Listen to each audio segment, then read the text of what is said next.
Hey folks, thanks for joining me today. So on Mother's Day, I painted a bunch of flower pots for some people, and I thought, what a great idea to share with you. So this is my complete 100% gold mandala or mandala. I don't know the proper way of saying it, but I call it a mandala, or sorry, a mandala. But I've heard it called in many different ways. Anywho, this one's done completely in gold. So different shades of gold that I have just in my stash, and it turned out so pretty. Stick around to the very end because I've got some really nice pictures of it and I would love for you to see it. So you saw me just put on some guidelines. I used the silicone stencil for the guidelines from the Happy Dotting Company.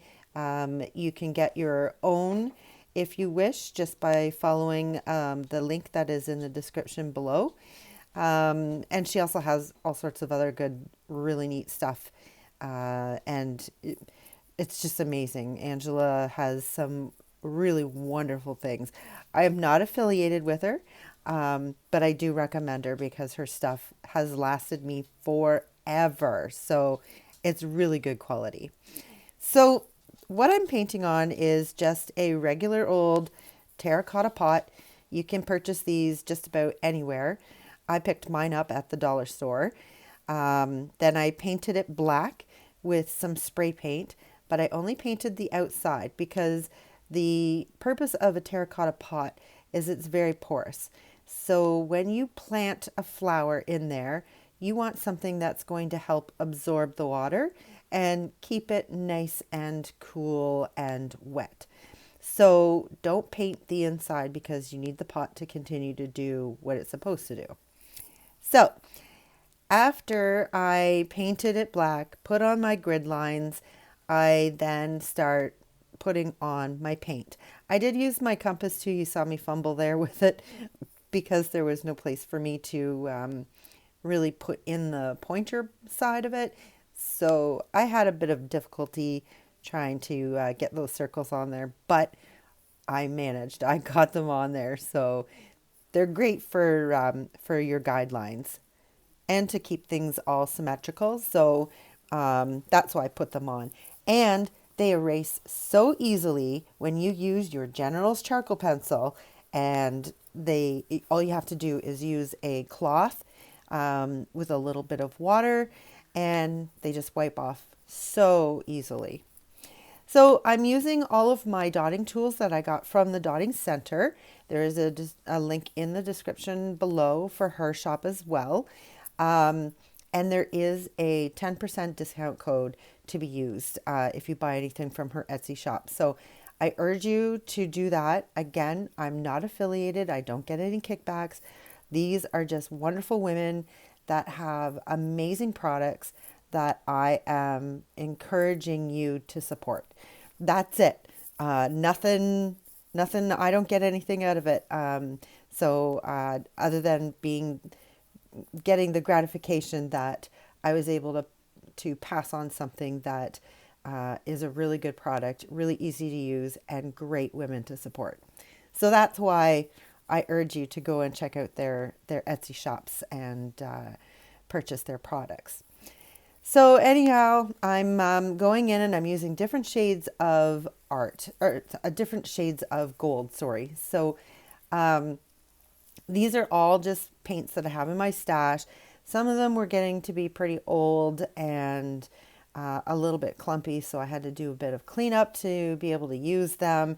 But nonetheless, I did what I did so that I could make this really pretty and make it look really good. So some of them these are all metallic paints. I just want to let you know, they're all metallic paints. They're all of different brands. All of the brand names and the actual color name will be listed in the description below as well. But some of them have like an elasticity to them. So what I mean by that is when you put your dot down, you got to be careful when you're pulling your tool away from the dot that you just placed, because what happens is it has like a snapback. So you got to be really careful with that. I'm going to show you a little bit later with a close-up very similar to this right now, just to show you what the snapback looks like. So what I was showing you there was how to walk the dots. So you basically load your tool in your paint, and you dab a dot at the top or at the bottom, depending on how you're viewing this. And then you continue to dot all the way around without reloading your tool. So as the dots are being placed, less and less paint is available to be applied to the whatever you're painting.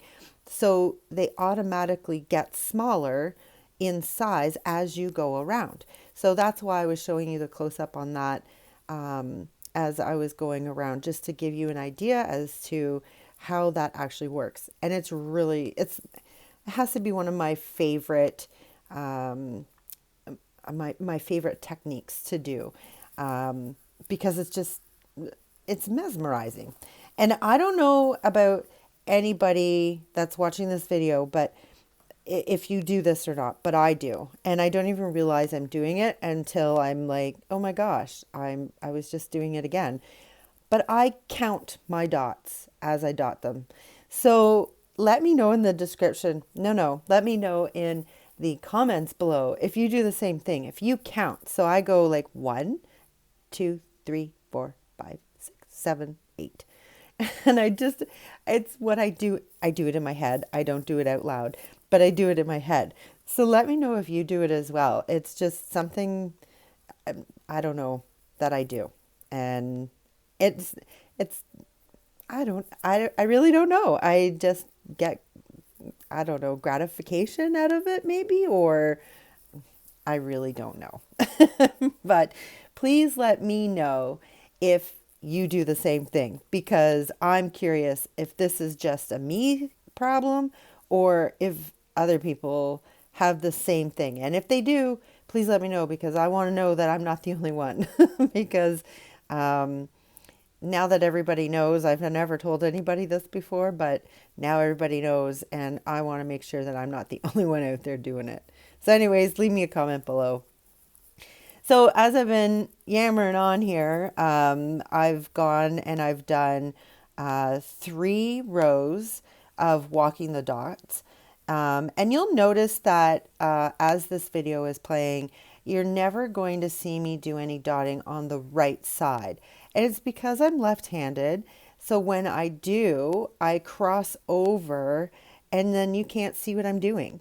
So when I was editing this video, I thought instead of you watching my big fat hand do nothing, I thought I would just edit that part out. So you're getting the gist of it on the center and the right or the left side of the flower pot. So just whatever you do on that side, do the same thing on the other side. I just didn't think that you would want to watch just the back of my hand and not know what I'm doing. So that's why I edited it out. So those on the right side of this mandala will magically appear through the magic of editing, and it actually makes the video go a little bit quicker. So just so that you know, that's what's been going on. So here I'm showing you again how to walk the dots as a close-up. And again, I count 1, 2, 3, 4, 5, 6. And I do that all the way around. And I don't know if it helps keeping things in symmetry or not, but I find that when I do count, it does keep it even on both sides. So I don't know, maybe it's just something that it's part of doing mandalas. I don't know. Love to know if you count or not. So again, leave me a description. Leave me leave me a comment in the comment section below. So I'm just using all different shades of gold.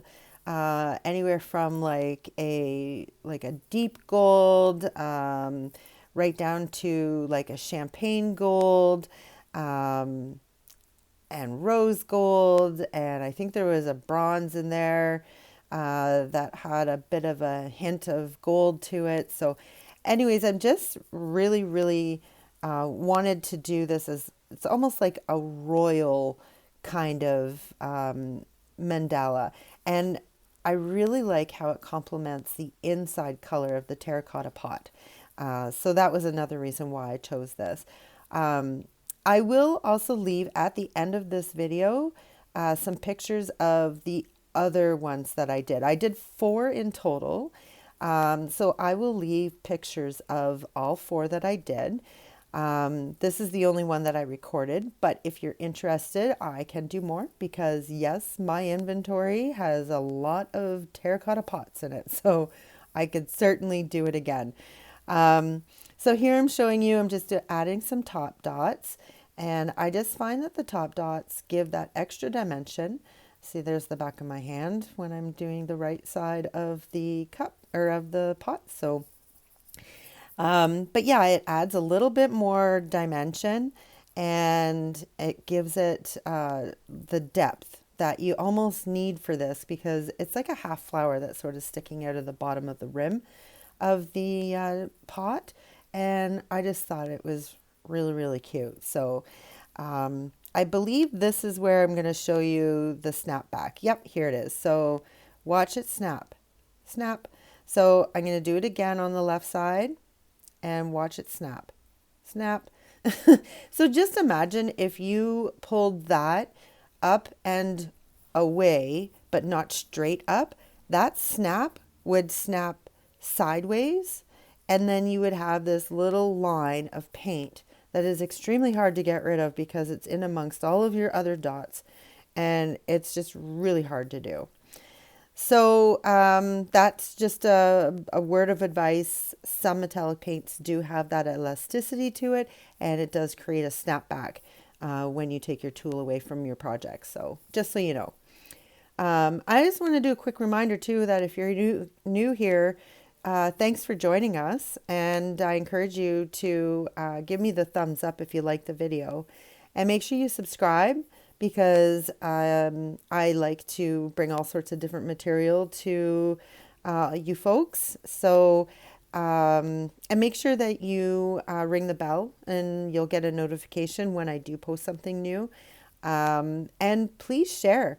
I encourage you to share this with your friends, family, anybody else you think might be interested in the type of work that I do and may want to paint along with us. I would love that. It would help me out greatly and just to get me out there. So that would be awesome. Once the paint is dry, I can erase all of those general charcoal marks off of the pot, and then it's finished. So there you have it, folks. Life is what you make it. So get creative.